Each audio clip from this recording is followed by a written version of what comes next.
Bonjour et bienvenue dans le podcast Santé et Sécurité. Cette semaine, un épisode actu pour revenir sur la grève des médecins généralistes.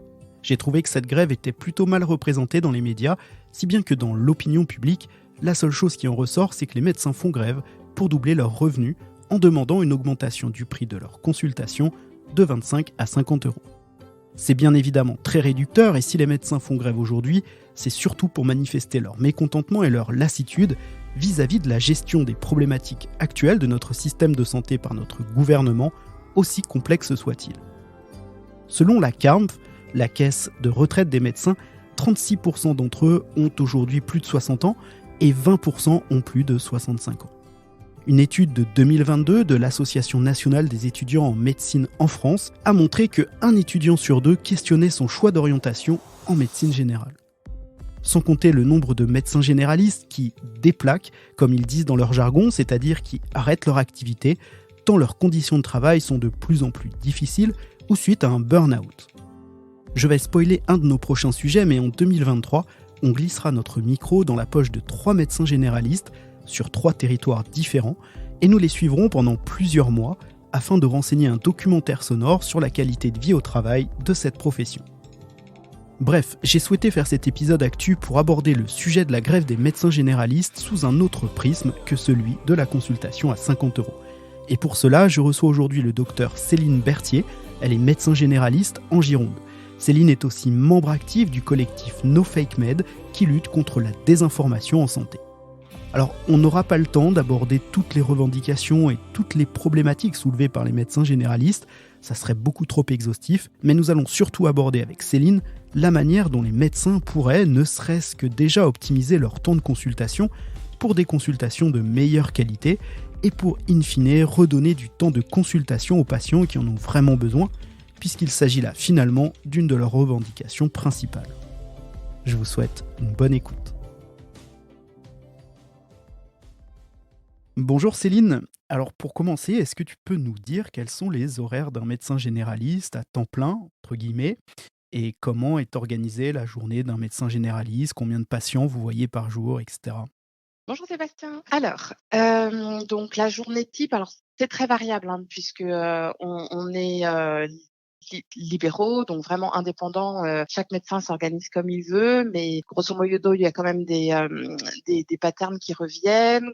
Moi personnellement, je commence mes consultations à 9 heures, je finis vers 13 heures à peu près. Je reprends à 14 heures et en général, je finis vers 19 heures.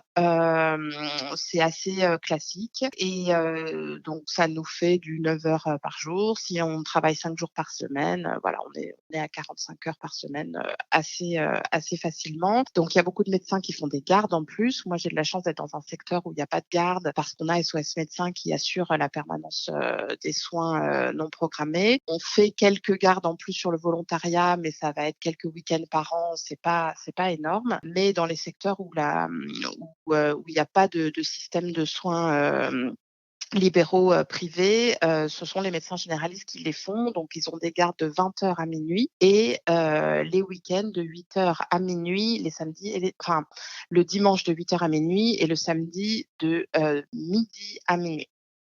Pour le nombre de patients par jour, donc ça dépend, c'est très variable. En fait, ça dépend de combien de temps on met par patient, c'est logique. Donc moi, j'y mets des consultations de 20 minutes, donc ça m'amène à une vingtaine de patients par jour, 20-25 patients par jour. Mais initialement, la sécu avait prévu des créneaux de 15 minutes, donc les médecins qui sont, à 15 minutes, montent facilement à 30-35 patients par jour. Il y a aussi les visites à domicile à organiser, donc ça, moi, je bloque une demi-journée de temps en temps, pour aller voir les patients qui peuvent pas se déplacer et à côté de ça, dans la journée type, faut rajouter l'administratif, donc tout ce qui peut pas se faire, en présence du patient, qu'on cale un peu comme on peut, entre nos consultations ou sur des horaires, dédiés, selon l'organisation de chacun. Ok, je sais aussi que certains de tes confrères, peut-être que toi tu l'es aussi, accueillent des étudiants dans leur cabinet. Ça aussi, ça prend du temps. Certains vont même donner des cours à la fac. Il y a aussi votre temps de formation continue. Tu n'en as pas parlé, ça. Ça représente beaucoup de temps. Oui, oui, c'est vrai. En fait, ça, c'est vraiment la journée type qu'on essaye de maintenir, tout le temps pour voir les patients et parce que c'est ça qui est rémunéré. Mais c'est vrai qu'ensuite, il faut rajouter, donc la formation continue. Donc ça va être soit avec des groupes de pairs, donc souvent ça se fait le soir, soit, des congrès, qui peuvent déborder sur, les week-ends et ensuite l'accueil des étudiants. Donc on essaye de le généraliser parce que, en fait, on tient à ce que les étudiants en médecine générale soient formés, en ville, voient ce que c'est la médecine de ville et pas que l'hôpital et c'est vrai que ça c'est chronophage et c'est pas du tout, c'est extrêmement peu rémunéré. C'est juste, voilà, ça correspond à un désir de transmission qu'on a, quoi. OK, beh, merci de ta réponse. Alors, pour revenir à notre sujet, les médecins généralistes ne veulent pas, qu'on leur enlève du temps médical, mais plutôt qu'on leur enlève du temps administratif pour augmenter justement leur temps médical. Ça, c'est une de vos revendications, pour cette grève. Est-ce que tu peux nous expliquer concrètement quelle est la charge administrative d'un médecin généraliste? Alors, donc moi, la première charge qui me vient en tête, c'est tout ce qui concerne du secrétariat. En fait, donc moi, je suis installée toute seule, donc je peux pas financer une secrétaire, heu, dans mon salaire, quoi. C'est juste, c'est pas possible. Alors après, c'est un choix de s'installer seul, hein, on peut décider de se regrouper, financer à plusieurs, tout ça, mais c'est vrai qu'il y a encore beaucoup de médecins, qui fonctionnaient comme ça et pour avoir été en groupe, finalement cet exercice, me convient bien. Donc en secrétariat, il y a passer la carte vitale des gens, donc gérer quand ça marche pas, quand ça bug, quand c'est pas à jour, tout ça, encaisser les paiements. Donc ça sur une consultation de 20 minutes, j'ai facilement 5 minutes. En fait, j'ai 2 minutes au départ, 3 minutes à la fin. C'est un peu idiot, mais si on enlève 5 minutes par consultation, ça libérerait quand même du temps. Il y a tout ce qui va être, s'occuper des courriers, reçus par les spécialistes, en fait. Donc il y en a qui nous écrivent encore en papier, donc il faut scanner les courriers, le mettre dans les dossiers. Quand ça nous arrive par mail, en ce moment, on a beaucoup de doublons parce on a en fait, on nous crée des adresses mail un peu partout et nous, on doit s'occuper de collecter tout ça et le mettre dans les dossiers. Donc ça, c'est tout ce qui va être du secrétariat. On a aussi tout ce qui est, certificat. Donc ça, je pense que les patients ont dû en entendre parler, on en parle beaucoup. Mais c'est vrai qu'au sein de notre consultation, il y a beaucoup donc ça c'est du temps en présence du patient, mais en fait, c'est, du temps qui pourrait être libéré. Donc ça va être faire tous les papiers pour certifier, donc les arrêts de travail, les arrêts pour jour enfant malade, les arrêts pour, justifier qu'on n'a pas mis son enfant à la crèche parce que voilà, la crèche ne croit pas les parents, sur parole, quand l'enfant manque la crèche. Voilà, ça fait beaucoup de papiers qui sont pas, en fait, du temps qu'on passe à soigner et qui, à notre idée, pourrait être fait, sans le médecin, en fait. On sert de témoin de bonne foi et c'est pas le rôle, c'est pas un rôle, on aimerait qu'on nous décharge de ce rôle-là, quoi. Dans l'administratif, il y a aussi les prises de sang. Donc j'ai parlé des courriers tout à l'heure, mais en fait, quand on prescrit une prise de sang, autrefois, et la médecine générale était fait comme ça, il n'y avait pas de mail. Les gens, quand ils avaient leur prise de sang, ils revenaient voir le médecin avec le résultat et donc ça faisait l'objet d'une consultation, on regardait ensemble, voilà. Maintenant, on reçoit par mail, donc on est censé avoir vu les prises de sang dès qu'elles nous ont été, transmises. Le laboratoire est déchargé de ses responsabilités, donc on doit regarder les biologies et tout ça, le patient n'est plus là. Donc en fait, ça va être du temps qu'on fait, soit le soir, soit entre 2. Voilà, mais c'est une charge de travail qui est quand même, non négligeable, un peu comme les courriers d'ailleurs, comme les mails, voilà. Il y a aussi répondre aux messages des patients, en fait, qui, veulent nous joindre. Donc quand on est en consultation, pour beaucoup d'entre nous, on répond pas au téléphone pour pouvoir se concentrer sur, le patient qu'on a en face de nous. Mais pendant ce temps-là, les patients continuent de nous joindre. Donc soit ils nous laissent des messages par les secrétariats, soit ils nous laissent, des secrétariats téléphoniques, soit ils nous laissent des mails selon comment on est organisé. Et tout ça, après, il faut gérer les demandes des gens, voir si c'était urgent, pas urgent, voir, comment est-ce qu'on répond à chacun. Et donc, voilà, ça, c'est aussi un petit peu du temps, ce qu'on appelle administratif, parce que c'est pas du temps proprement parlé à soigner. Ce qui est du boulot du médecin. Il y a en fait, moi, voir les prises de sang, évidemment que, on peut pas le donner à quelqu'un d'autre qu'à un médecin. Donc moi, ça me choque pas. Ce qu'on voudrait, c'est qu'effectivement, il soit reconnu, dans notre travail, pour pas, voilà, pour pas dégoûter les futurs médecins généralistes. Parce qu'en fait, il y a beaucoup de gens qui se détournent du métier justement parce que cette charge de travail, elle est pas reconnue.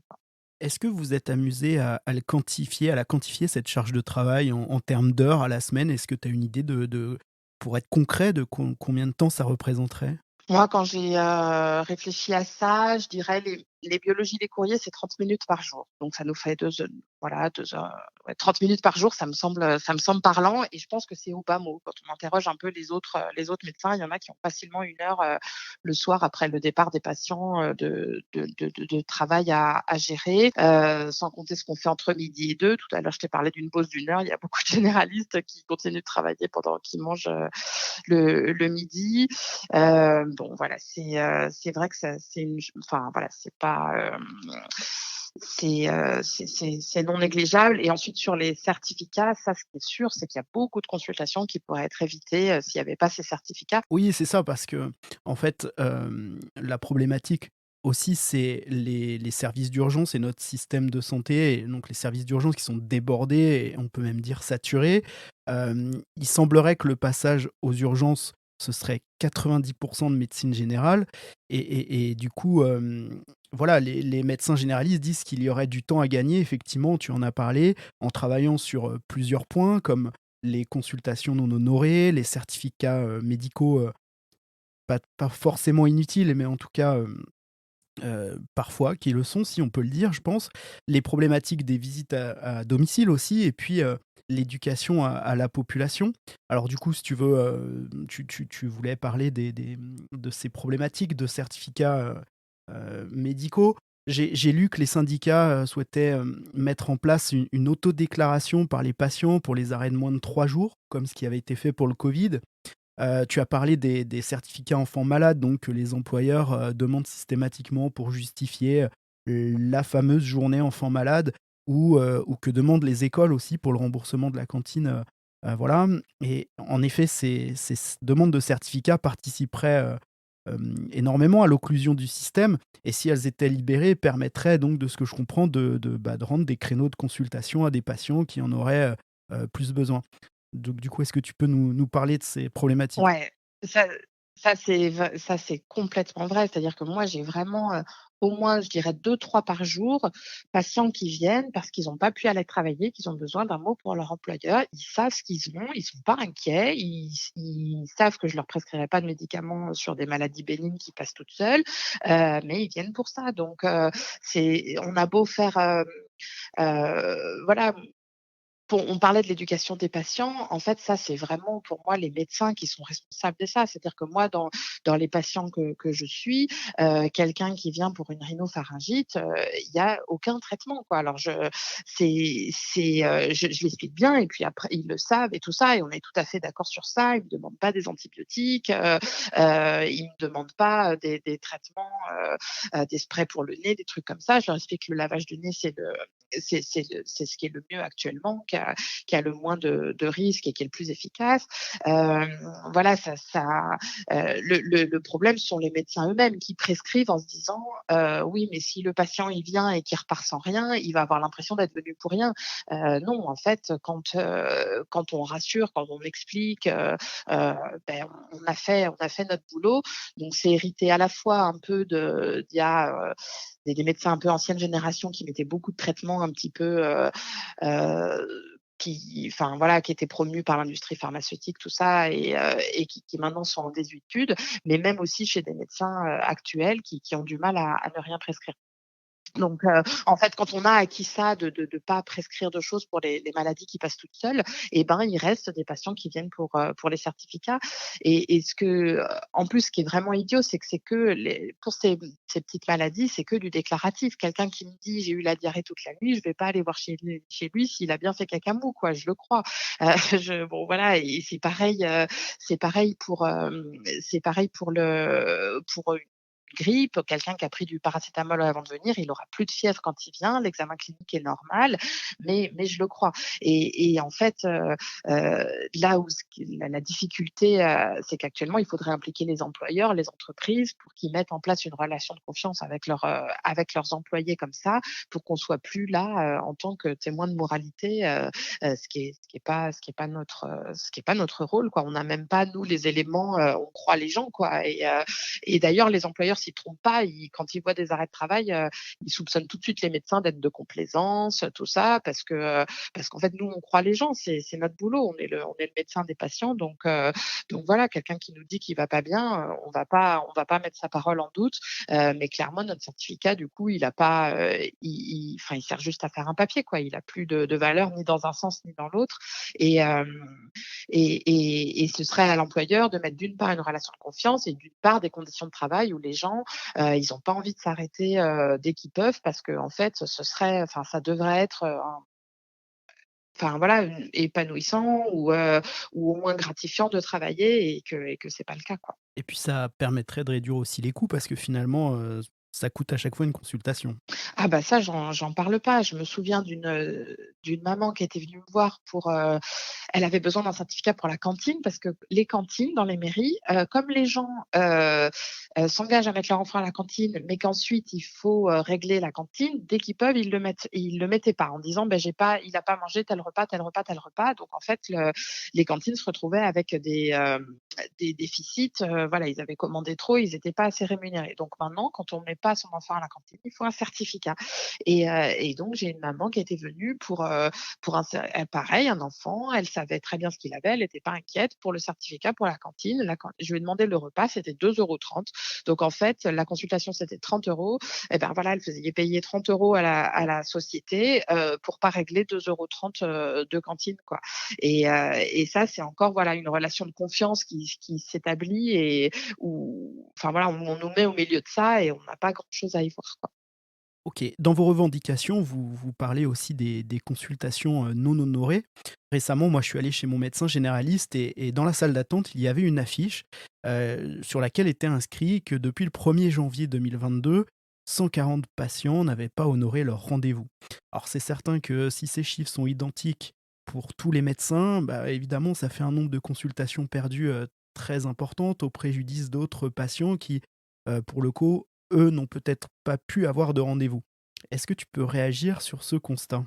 Alors, en fait, moi, je trouve qu'en tant que généraliste, on est un peu moins touché parce que, voilà, les gens nous connaissent bien, après enfin, la politesse s'installe, on connaît toute la famille, si quelqu'un nous fait «ce coup-là» entre guillemets, trop souvent, enfin voilà, on va réagir, voilà.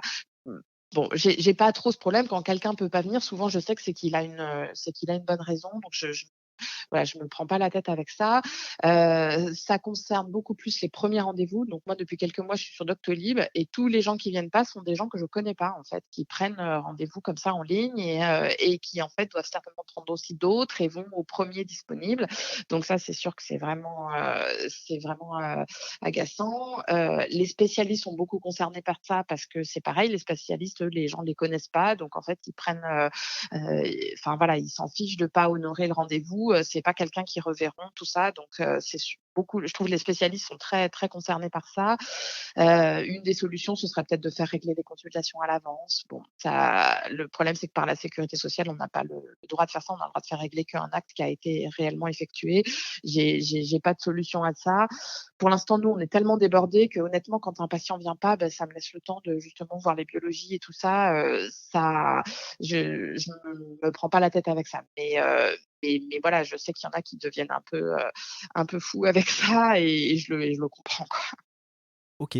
On pourrait parler aussi du nombre, de consultations prises importantes pour les certificats d'aptitude à la pratique, d'activités, sportives. Parce qu'on entend, en général, c'est les mois de septembre, les médecins, se plaindre qu'ils passent leur mois de septembre à rédiger des certificats de sport, alors même que, bah, ils sont plus obligatoires pour les enfants et qui sont valables 3 ans, je crois maintenant pour les adultes. Tu peux nous en parler?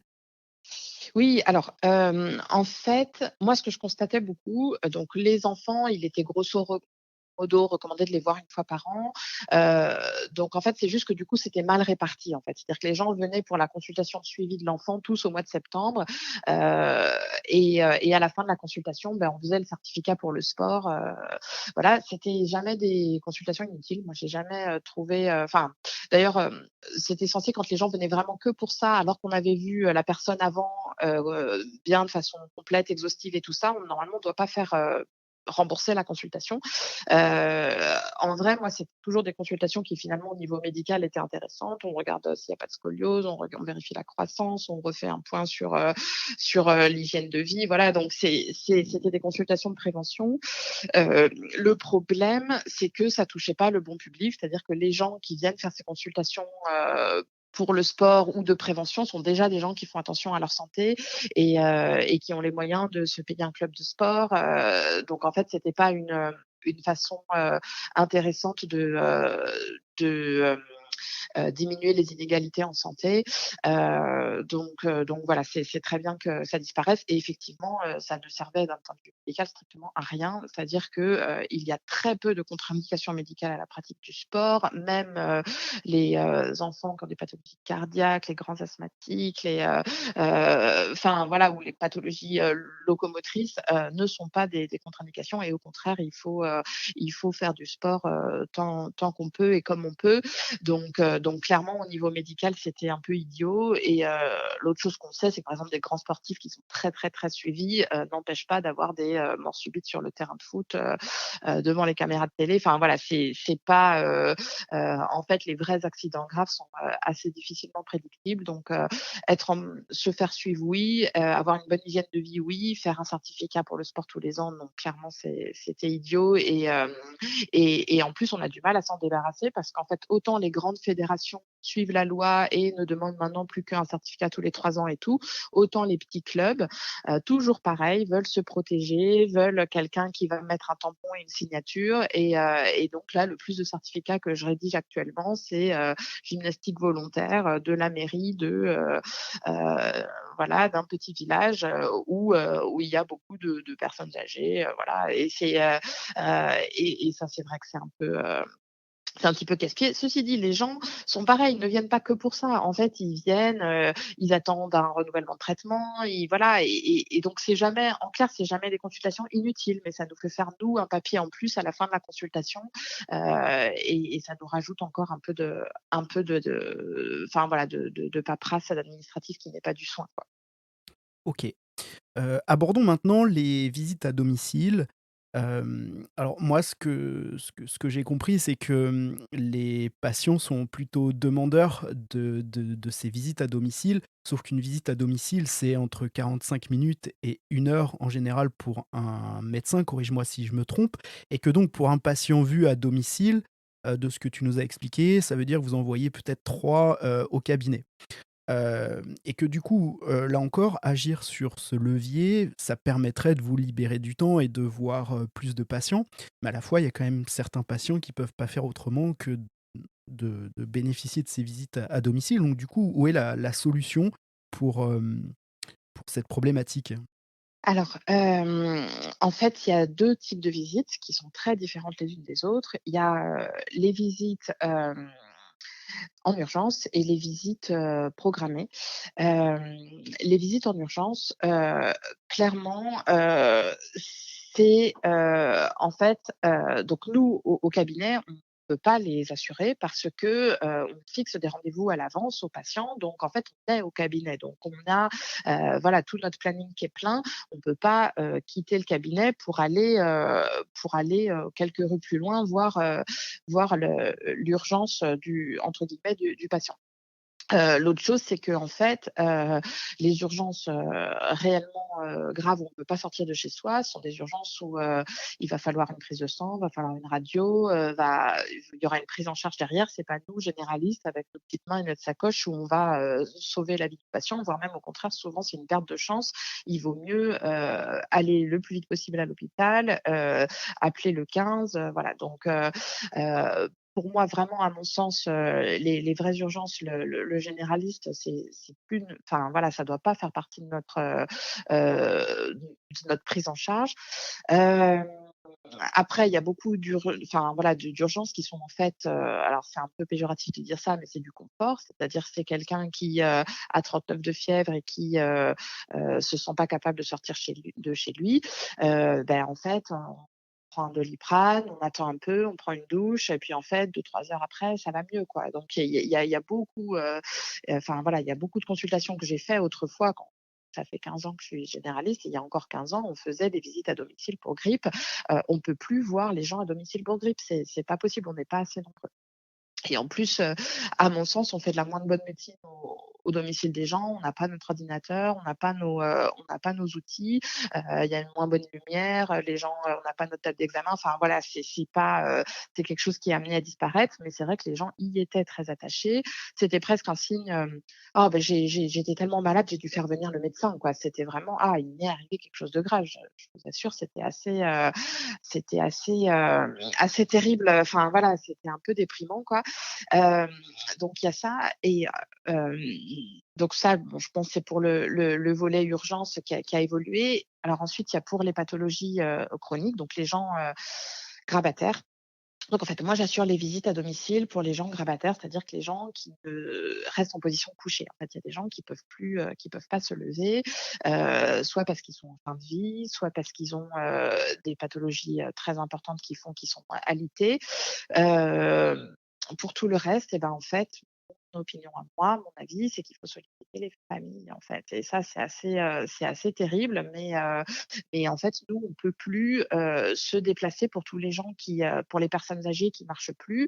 En fait, elles sont trop nombreuses et on n'est pas assez de généralistes pour aller faire le tour des petites fermes ou des maisons, où sont ces personnes-là. En fait, hem le alors c'est une discussion, hein. Moi, ça me dérangerait pas, hein. Pareil, j'en ai fait beaucoup, c'était très sympa, il y a pas de problème. Les personnes, âgées étaient ravies de nous accueillir chez elles, elles nous offraient le café, il y a pas de souci. Mais en vrai, dans un contexte de pénurie médicale, ça doit pas être à nous de faire les déplacements, je pense pas, quoi. Donc en fait, alors ça rejoint aussi un problème de société qui est l'isolement des personnes âgées, l'éclatement des familles avec les enfants qui sont pas tout près, on est d'accord, mais souvent dans les gens, moi, ce que je constate, c'est que dans les personnes très, très âgées, au-delà de 80-90 ans, leurs enfants eux-mêmes sont déjà à la retraite, en fait. Donc c'est, voilà, il y a une question de, à qui s'occuper de nos aînés? Est-ce que, nous, généralistes, on peut prendre en charge ça? Actuellement, pour moi, la réponse est non. J'ajouterais une dernière chose. En fait, souvent, je pose la question, quand il va voir le cardiologue ou quand il va voir le cancérologue, comment est-ce qu'il y va? Là, il y a une ambulance et puis, on l'amène au cabinet. Et moi, je dis: «En médecine générale, c'est pareil, en fait, hein. On a une expertise, qui est tout aussi, valable et nécessaire que celle du spécialiste. Donc en fait, maintenant, j'hésite plus à prescrire une ambulance pour venir à mon cabinet. Il est pas normal que ce soit moins cher de déplacer un médecin que de déplacer un taxi, quoi, en fait. Et actuellement, c'est aussi le grand problème des gardes, on en reviendra, mais en fait, le 15 préfère, déplacer un médecin sur, 40 kilomètres que d'envoyer un taxi parce que c'est moins cher, quoi. Donc voilà, il y a une question de coût du temps médical qui est vraiment, qui est pas assez valorisée en France et qui amène à des situations comme ça, quoi. Eh ben, merci Céline. Je t'en prie.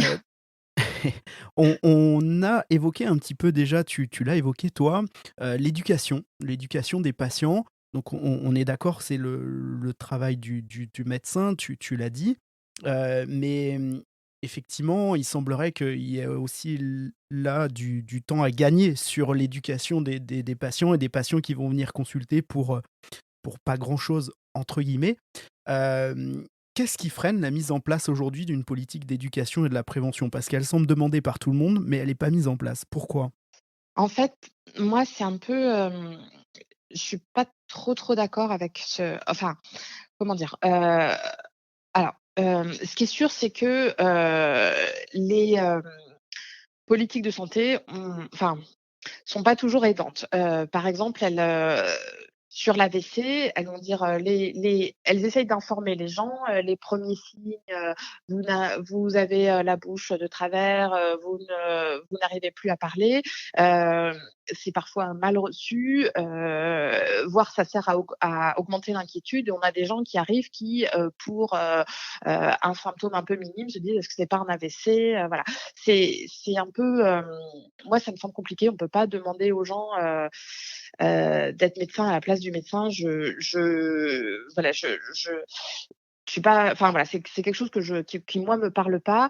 Par contre, ce que je constate par exemple, c'est une alors, En fait, par l'éclatement des familles, le fait que les gens maintenant ont des familles mononucléaires, enfin, où ils sont tout seuls, les parents sont dans une autre région, il y a pas de frères et sœurs, il y a personne d'autre, les gens sont très seuls et en fait, ce qu'autrefois, était réglé un peu par le bon sens ou par, la mamie qui avait déjà eu, 10 enfants, donc qui s'inquiétait pas quand il y a un petit 38 de fièvre, chez l'enfant de 3 ans ou les tantes ou voilà, ça faisait un tissu social qui était autour des parents, qui était beaucoup plus aidant et maintenant je vois des gens, des jeunes parents, je fais beaucoup de pédiatrie, arriver un peu affolés pour certainement des choses pour lesquelles on consultait pas auparavant. Mais je ne blâme pas les gens pour ça parce qu'en fait, juste ils ont pas de solution quoi et donc ils se tournent vers le médecin, parce que voilà, quand il y a une anxiété, il faut bien répondre à cette angoisse. Mais aux urgences, c'est pareil, hein, ils ont le même constat avec des gens qui viennent, pour, un peu de fièvre ou et qui se disent: «Mais pourquoi est-ce que ces personnes-là n'ont pas vu que c'était pas grave?»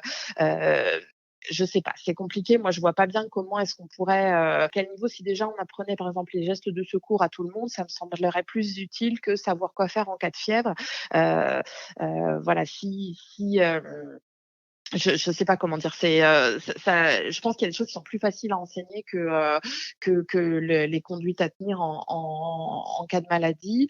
À part l'expérience, il y a pas c'est sûr qu'une maman qui a déjà eu 3 enfants, bah, clairement, elle consultera moins vite que, la maman à son premier enfant. Mais de nos jours, c'est, 2 enfants par femme, la moyenne, même pas, c'est d'être 1,7 enfants par femme. Donc on n'a plus cette expérience-là et on va avoir plus besoin du médecin. C'est la société dans son ensemble qui est beaucoup plus, anxiogène et voilà et médicalisée aussi que autrefois et ça, c'est vrai quand ils ont quand ils ont calculé le nombre de médecins qu'il faudrait pour une population, ça a pas du tout été pris en charge. Ce que faisaient les grands-mères auprès des enfants, ça n'a pas été pris en charge et voilà et c'est un peu nous, généralistes qui faisons beaucoup de ça maintenant, quoi. Une autre chose, sur laquelle je voulais parler, c'est un peu différent du côté éducation, mais, en fait, là où nous, on va être efficace auprès de nos patients, c'est parce qu'on les connaît, donc les gens nous font confiance, donc ils viennent nous voir pour, on va dire une fièvre. J'examine l'enfant, je dis: «Vous inquiétez pas, il y a aucun signe de foyer infectieux bactérien, ça veut donc dire que c'est un virus, ça va passer dans les quelques jours», voilà. En fait, si les gens nous font confiance, c'est parce qu'on est le médecin traitant, qu'ils nous ont déjà vus par le passé, qu'ils nous reverront après et c'est cette relation-là qui a un prix et ça, ce pourquoi on fait grève, c'est qu'en fait, la sécu est en train de l'abolir ça, en fait. C'est-à-dire que ce qu'elle voudrait, c'est qu'on voit les gens en, 10 minutes, vraiment qu'on en voit le plus possible puisqu'il y a pas assez de médecins, voire faire des gros centres de santé où on serait un petit peu interchangeables parce que c'est sûr que plus on est proche du patient, plus on va l'écouter. Pour moi, c'est quelque chose qui est très important parce qu'il y a aussi une grande souffrance, voilà, partout où les gens sont très anxieux. Il y a aussi la souffrance au travail dont on n'a pas parlé, mais qui est un énorme motif, d'arrêt de travail actuellement. C'est des gens qui sont, en burn-out, donc le diagnostic un peu à la mode, mais qui sont tout simplement, très mal dans leur travail. Et donc ça, nous, c'est parce qu'on est médecin traitant qu'on va avoir une empathie, qu'on va pouvoir prendre bien ça en charge, accompagner les gens et tout. Mais c'est sûr qu'avoir son médecin personnel, eh ben, en fait, ça coûte des sous, ça implique qu'on soit, relativement disponible, et en fait, nous, on se bat pour essayer de garder ça parce que, en fait, dans les dispensaires où vous verrez jamais le même médecin et ben, pour moi, ça va générer des coûts de santé parce que les gens ont pas confiance et je le vois moi-même, avec, donc ma patientèle quand la veille, le mercredi, moi je travaille pas le mercredi. Ils sont allés voir le mercredi un médecin de garde et ben, c'est pas rare que le jeudi ou le vendredi, ils reviennent me voir parce qu'en fait, c'est pas passé et que, ils ont pas eu confiance dans le médecin et qu'ils veulent un deuxième avis. Et en fait, ça, je pense que le concept de médecin traitant, c'est quand même important de se battre pour ça, parce que ça, pour moi, ça engendre une médecine de qualité où il y a une relation qui est précieuse et clairement, si on continue, ça va disparaître parce que de moins en moins de gens veulent être médecins traitants, parce que justement, bah, c'est peu rémunérateur par rapport à faire de la téléconsultation ou faire, du SOS médecin, ou de la maison médicale de garde où on voit les gens un peu à la chaîne le plus vite possible pour en voir le plus possible et où on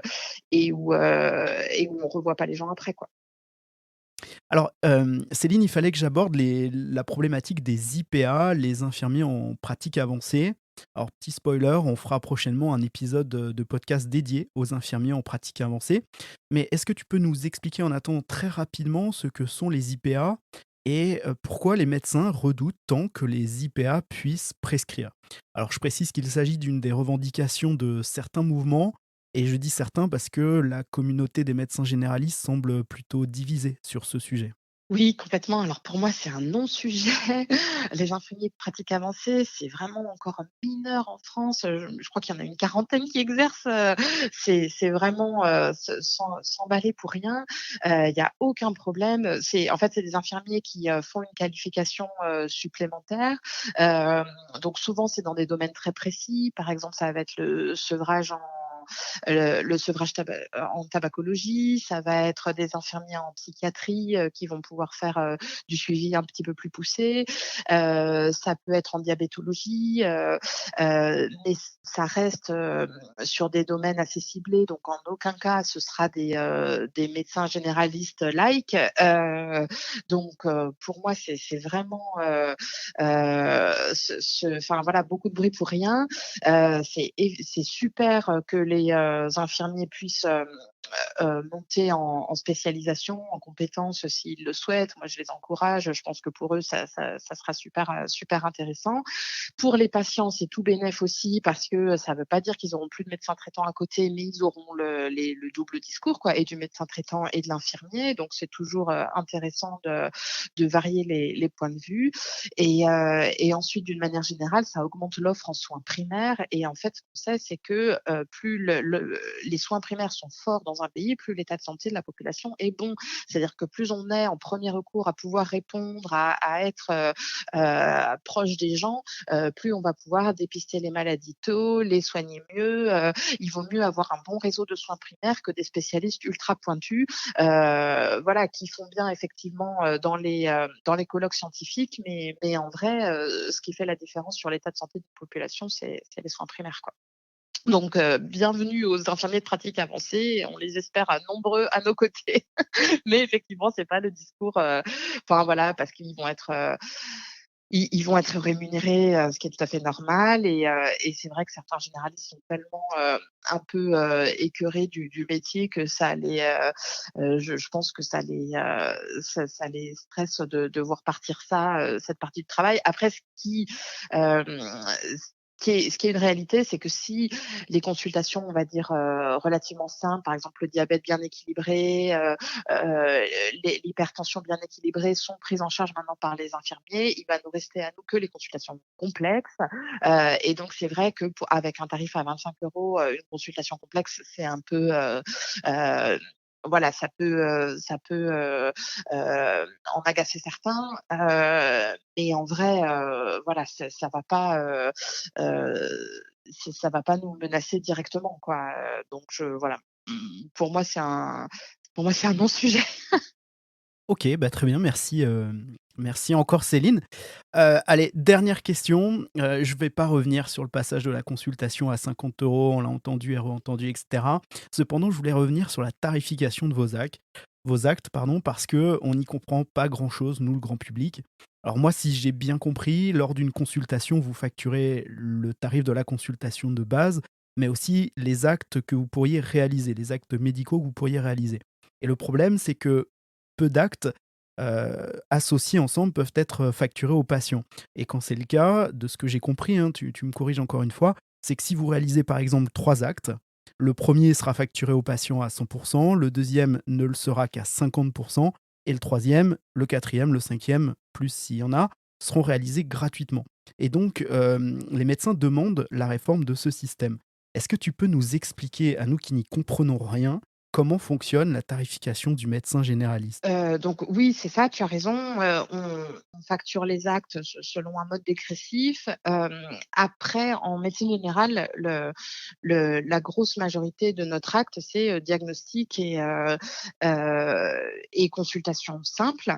Hem Et en fait, là où, un problème se pose, c'est qu'on n'a pas le droit de coter plusieurs, motifs sur une consultation. C'est-à-dire que, moi, un grand classique, c'est, et c'est vraiment du quotidien, c'est quelqu'un qui vient, donc un monsieur diabétique, qui a de l'hypertension, qui prend un traitement, pour dormir, depuis des années. Il vient pour le renouvellement de ses médicaments et puis, en fait, il a mal à la jambe depuis un mois, donc il voudrait bien savoir, il voudrait bien que je regarde et puis, au fait, il a mal à la gorge depuis hier, donc tant qu'il est là, est-ce que je peux regarder?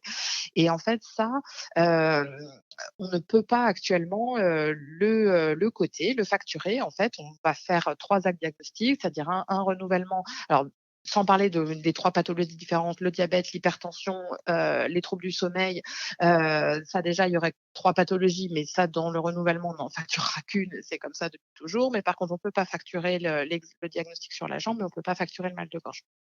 En fait, alors déjà, c'est compliqué parce que pour organiser la journée, ben, on prévoit un rendez-vous de 20 minutes et donc en fait, si tout le monde fait ça, ben, forcément, ça va durer plus que 20 minutes et je peux vous assurer que tout le monde fait ça.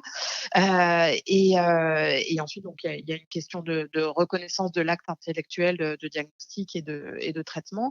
Hem, En fait, pourquoi c'est comme ça? C'est parce qu'autrefois, là aussi, la médecine générale, en 80 ans, à l'heure, de la création de la sécurité sociale, elle a complètement évolué. C'est-à-dire que maintenant, il y a beaucoup plus de pathologies chroniques, les gens vivent plus longtemps, ils cumulent les pathologies, donc les médicaments et donc quand on prescrit un médicament, on doit toujours revoir à chaque fois qu'on l'écrit sur l'ordonnance, on doit réfléchir: «Est-ce que la balance bénéfice-risque, elle est bonne? Est-ce qu'il y a des examens à faire? Est-ce que le fait qu'il ait telle pathologie implique un suivi particulier? Est-ce que le patient est à jour de ce suivi?»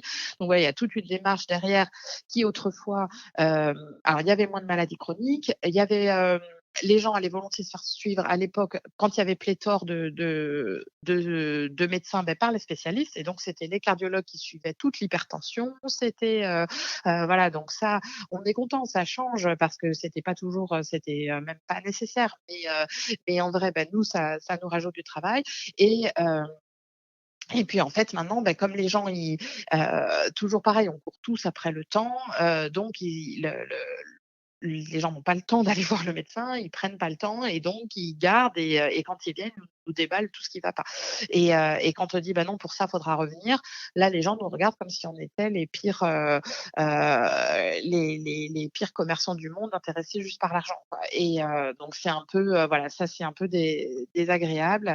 Heu Bon, voilà et moi, ce que j'ai déjà eu aussi comme remarque, c'est: «Oui, mais vous segmentez, les gens, moi, mon naturopathe, il regarde tout, il fait une médecine holistique, voilà, il les garde 1 heure». Voilà, non, nous, c'est clair qu'on ne peut pas tout régler en 1 heure, même si moi, ça me dérangerait pas, mais actuellement, c'est pas, dans notre système, voilà, d'une part à 25 € la consultation et puis d'autre part avec le nombre de gens à voir, c'est pas possible, quoi et les gens le comprennent vraiment pas spontanément, quoi. Et donc, je reviens sur un de tes propos, mais donc ça veut dire que quand, je vais chez mon médecin généraliste et que j'attends 1 heure et demie, 2 heures parce qu'il est en retard, c'est pas parce qu'il est mal organisé ou parce qu'il a, pris un peu plus de temps de pause que prévu. C'est vraiment parce que, il y a eu ce genre de problématiques qui ont fait doubler une consultation à 20 minutes, en fait. Voilà, alors ça, c'est vrai. Par contre, là où je trouve que si c'est toujours 1 heure et demie, 2 heures et c'est quand même un problème d'organisation chronique. C'est-à-dire que, on doit c'est à nous de dire à nos patients, «Non, pour ça, vous reviendrez, que vous soyez content ou pas content, moi, je ne vais pas pénaliser les gens derrière vous. Je soigne l'urgence, voilà, mais pour les motifs non urgents, il faudra revenir». Là où ça peut être aussi un problème d'organisation, c'est qu'effectivement, on a beaucoup de médecins qui sont restés sur 15 minutes parce que, voilà, sinon, mettre, enfin ça les patients s'en rendent peut-être pas toujours compte, mais en fait, mettre des créneaux à 20 minutes au lieu de 15 minutes, ça nous fait perdre 30 de rémunération. On voit 3 patients par heure au lieu de 4 et en fait, c'est un vrai, acte militant de dire, «Non, moi je veux faire, de la bonne médecine et tant pis pour la rentabilité».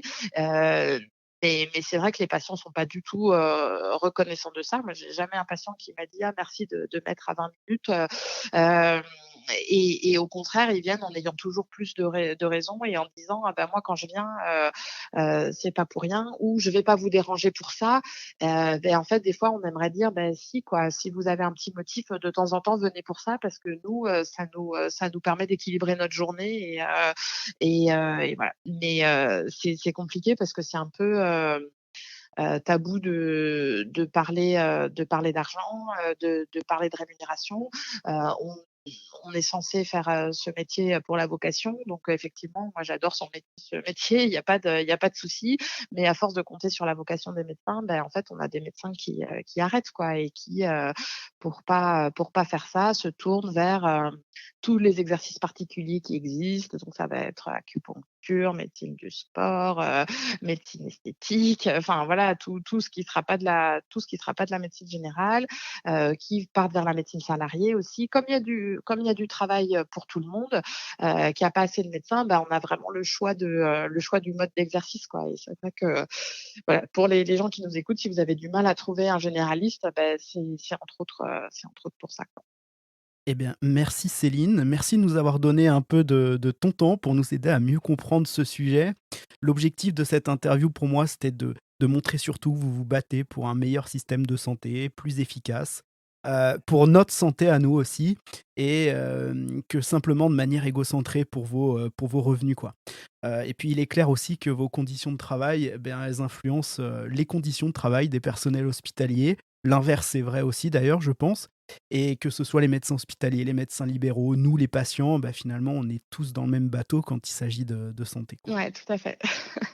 Merci à toi de m'avoir donné la parole. Bah, il y a pas de quoi, je te laisse le mot de la fin. Est-ce que, tu es membre, du collectif, No Fake Med? Ouais, Est-ce que tout à peut-être fait. tu veux en dire un mot pour terminer? Oui, bah, le collectif No Fake Med, c'est un collectif, qui s'était fait connaître il y a quelques années, parce qu'il avait, juste relayé les données, de la science, disant que certaines, façons de traiter devraient plus être utilisées par les médecins parce qu'on sait maintenant qu'elles marchent pas. Donc c'était le cas notamment de l'homéopathie, mais il y en a d'autres en fait. Il y a l'ostéopathie, il y a l'acupuncture, il y a la mésothérapie, enfin tout un tas de pratiques qui, ne font pas la preuve au niveau scientifique de leur efficacité. Quand on les teste de manière, rigoureuse dans des méta-analyses et tout ça, bah, ça marche pas mieux que le placebo et donc nous, on estime que quand les médecins doivent pas se faire, les promoteurs de ces pratiques parce que quand vous, patient, vous allez voir un médecin, vous voulez savoir ce qui est prouvé, quoi. Vous voulez pas savoir, en quoi il croit, voilà, et d'ailleurs, quand vous allez voir un médecin, vous pensez qu'il va vous donner un traitement, prouvé par la science. Donc voilà, on aimerait que la médecine soit, de plus en plus, rigoureuse, au bénéfice des patients, et puis voilà, au bénéfice des patients. Donc si vous voulez, aller jeter un œil, collectif, No Fake Med, ça doit être fakemedecine.org le site, et on cite dessus toutes les pratiques un petit peu, de ce qu'on appelle, médecine alternative et complémentaire. On vous met les études, on vous met, tout le debunk, tout ce qui montre qu'en vrai ça marche pas et quand on essaie de vous faire croire à des choses, le médecin souvent il y croit ou le praticien y croit, mais en fait quand on regarde, au niveau, scientifique, ben, on a des études qui montrent que ça marche pas quoi. Donc voilà, si vous voulez vous informer, sur ce qu'on vous propose, le site est là pour ça. Merci Céline, bonne journée. Je t'en prie, bonne journée.